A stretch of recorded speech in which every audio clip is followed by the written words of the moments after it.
sebut saja seorang anak namanya Mentari. Dia sudah duduk di kelas 3 SD. Di kelas 3 SD terjadi beberapa perubahan yang menonjol di dirinya. Anak ini dilihat oleh gurunya, dilihat oleh kelasnya, kok seperti sudah tidak percaya diri, minder, terus saat belajar juga mengantuk. Ada kasus juga yang lebih besar dari itu, yaitu dia kalau datang ke sekolah terlambatnya bukan 15 menit, tapi sudah sampai 1,5 jam. Nah, ini kemudian gurunya bingung, ini kenapa anak ini kok berubah secara drastis di kelas 3 begitu. Akhirnya si Mentari ini dipanggil oleh wali kelasnya. Wali kelasnya memanggil si Mentari, kemudian mereka bertemu dan ditanya dengan semua masalah yang dihadapi si anak ini. Kenapa anak kamu sekarang kok ngantuk di kelas kalau belajar begitu? Terus Mentari ini bilang, Ustazah, saya di rumah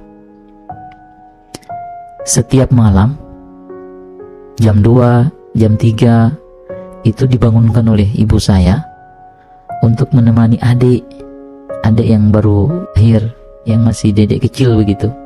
Karena anak kecil ini kan bangunnya kan malam hari begitu, untuk mengganti popok, dia pipis atau apa gitu, Ustazah, makanya saya malam mengantuk. Terus Ustazah ini bilang, terus kenapa kamu sering terlambat? Saya terlambat itu karena pada saat sudah melakukan sholat subuh, saya itu disuruh jaga adik, kemudian ibu itu ke pasar mengantar adik ke sekolah ini, kemudian barulah saya kemudian bisa sekolah.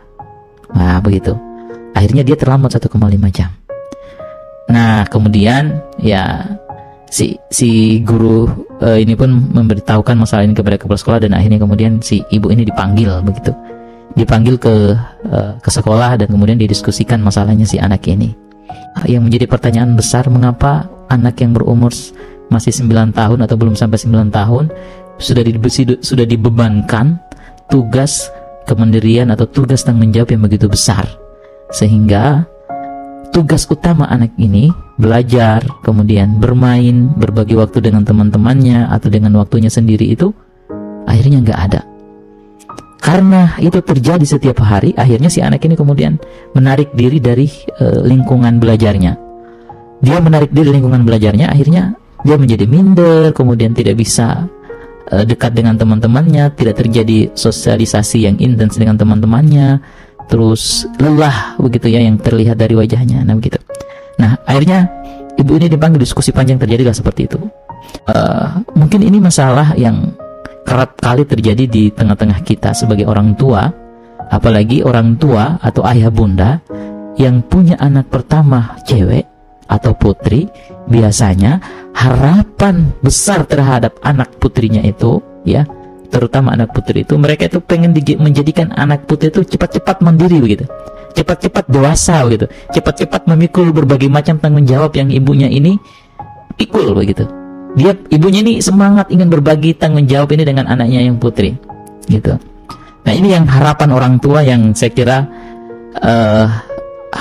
dari sisi yang lain benar, tapi kemudian di praktek atau di praksisnya itu kemudian keliru karena membawa dampak kepada anak. Nah harapan besar orang tua terhadap anak putrinya itu kemudian dianggap sebagai jalan untuk ya memaksakan proses kedewasaan terhadap si anak ya. Nah itu sering sekali terjadi ya begitu ya, karena biasanya anak sulung itu sering dipaksa untuk dewasa padahal belum usianya gitu. Ada anak-anak pertama kita di rumah itu ya, karena mungkin kita baru pertama kali bertemu dengan anak ini, akhirnya mungkin orang tua berpikir, wah apalagi dia putri begitu ya, ya udah dikasih tanggung jawab A, B, C, D, E, F, G dan seterusnya begitu.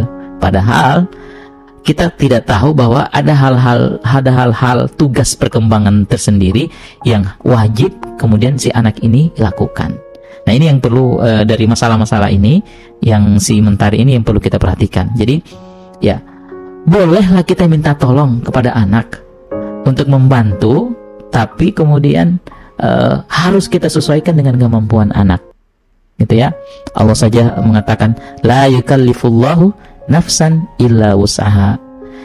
Kita itu tidak dibebankan sesuatu yang ya bukan bukan beban yang bisa kita pikul begitu. Artinya kalau ada sesuatu yang Tuhan saja tidak memaksakan hambanya untuk memikul sebuah beban yang di luar kekuasaannya, masa kita sebagai manusia kemudian mencoba memikulkan beban di luar kuasa anak atau di luar kemampuan anak. Nah, ini analisa masalah yang dari cerita Mentari tadi itu.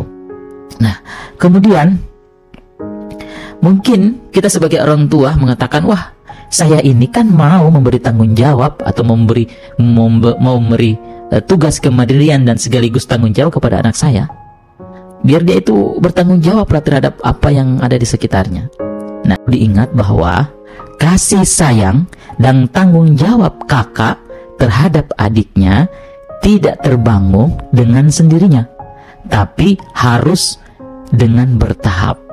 Begitu. Jadi, kalau kita mau kakak ini sayang kepada adiknya, atau kakak ini kemudian punya rasa tanggung jawab terhadap adiknya, artinya ketika adiknya butuh apa sih, kakak ini kemudian bisa langsung respon begitu ya. Atau dengan kasih sayang yang kakak miliki, kemudian si adik ini kemudian mendapat perilaku baik dari si kakak ini. Nah, itu butuh tahapan yang panjang, bukan serta-merta kemudian kita paksakan dia, malam kamu bangun ya, kalau ada yang mau pipis tolong ya kamu ikan ya, kalau BAB tolong kamu ini ya kakak bantu dia bersihkan. Enggak, ini masalah ya, kakak ini masuk di dalam tanggung jawab kepada adik ini, prosesnya seperti apa begitu. Nah, itu yang perlu diperhatikan. Kemudian boleh kita juga membagi tanggung jawab dengan kakak ya, tapi perlu dicatat ya, kita tidak mengganggu aktivitas dan tanggung jawab utamanya. Contoh, kakak ini kan tanggung jawab utamanya dalam proses tugas perkembangan dirinya adalah dia menyelesaikan tugas perkembangan tentang intelektual, tentang kognisinya. Dia belajar di sekolah, belajar di rumah. Oke, kalau kemudian itu tugas utamanya, berarti kalau ada tanggung jawab yang kita pilihkan kepada dia, gitu, tidak boleh diganggu, ya. Tidak boleh tugas dan tanggung jawab yang kemudian kita pilih lagi kepada dia ini tidak boleh mengganggu aktivitas dan tanggung jawab utamanya, begitu. Jadi umpamanya si kakak ini dia istilahnya di rumah dia belajar, tapi kemudian sebentar ibunya minta, kakak tolong dong adik nih sedang pipis, kakak tolong dong mama butuh ini, kakak, gitu kan. Akhirnya si kakak ini tidak sempat menyelesaikan tanggung jawab utamanya, tapi kemudian orang tua mengganggu begitu aktivitas si anak. Nah, itu tidak boleh. Bisa kita minta anak-anak kita ini atau kakak ini di rumah ya begitu ya, untuk mengambil tanggung jawab, untuk membantu orang tua gitu ya, boleh, tapi mungkin di waktu luang anak, dan itu kita harus izin kepadanya gitu ya. Kalau kakak kemudian tidak berada di tanggung jawab utamanya, umpamanya dia belajar, dia beribadah, atau dia apalagi mungkin kita sudah bisa suruh dia di setiap hari membersihkan rumah gitu ya, nanti itu di waktu luang atau di luar itu bisa kita minta tolong, maaf kakak ada waktu nggak, bisa nggak nemani adik yang sedang tidur atau yang nemani adik sedang bermain. Kalau dia iya, karena dia punya hak dengan waktunya sendiri ya, kita boleh meminta dia. Tapi kalau dia mengatakan maaf ma, aku ingin punya waktu sendiri gitu, aku mau bermain dulu ma, begitu ya, ya sudah, kita nggak boleh bilang kamu ya lebih mementingkan waktu mainmu daripada menjaga adik ya, enggak, kamu ya nggak sayang ya sama adikmu ya, begitu.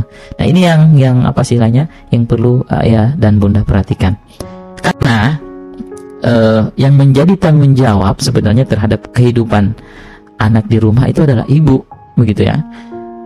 Yang menjadi tanggung jawab utama dari kehadiran seorang adik itu adalah ibu. Apakah dia mau pipis, dia mau BAB, dia mau menangis, dia mau minta susu, dia mau, itu kan ibu yang menjadi tanggung jawab. Nah, tanggung jawab itu kemudian bolehlah kemudian berbagi dengan kakak, tapi dengan kondisi-kondisi yang sudah saya sampaikan tadi itu ya.